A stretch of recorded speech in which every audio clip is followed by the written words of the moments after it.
असुरों की क्षमता बढ़ेगी, जब जब डार्क फोर्सेस यहाँ पे फैलेंगे, तब तब विष्णु अलग अलग अवतार लेके हम लोगों को बचाने, हम लोगों का साथ देने, और to to create the balance between good and evil. वो ख़त्म करने कभी नहीं आते हैं, वो बैलेंस ठीक करने आते हैं। He will come every time in a human form and do what is needful. तो ये जो चीज़ है, वो जिसको ये श्लोक नहीं पता है और उसका इस श्लोक को हिंदी में इसका मतलब क्या है उसको नहीं पता, उसको भी मालूम है कि जब जब रावण आएगा तो राम आएंगे, और जब जब कंस आएगा तो कृष्ण आएंगे। तो धर्म की रक्षा के लिए भगवान का उतरना तय है। कल की किससे लड़ रहे हैं? कल की लड़ रहे हैं काली से। काली मतलब वो वाली काली नहीं, तो काली माँ है जी। ये कली और काली के बीच में कुछ नाम है इसका।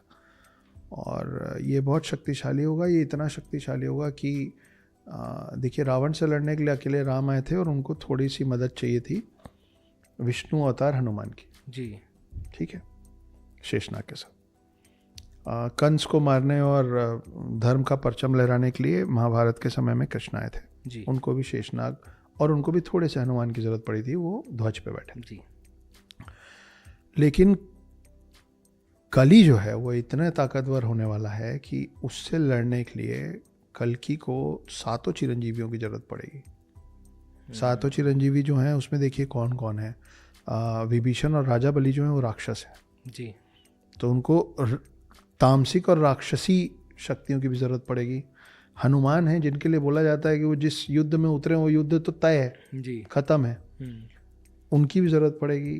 कृपाचार्य जैसे धनुर्धर और अश्वत्थामा जो कि श्रापित है उसकी भी ज़रूरत पड़ेगी, और वेद व्यास जितने नॉलेज की भी ज़रूरत पड़ेगी जी। तो इतने सारे 7 चिरंजीवी जो अभी तक ख़त्म नहीं हुए हैं उनका क्या पर्पज़ है? क्योंकि हम 7 चिरंजीवी पे बात कर रहे थे, उनका पर्पस यही, ये माना जाता है कि 7 चिरंजीवी कभी नहीं मरेंगे, ऐसा नहीं है।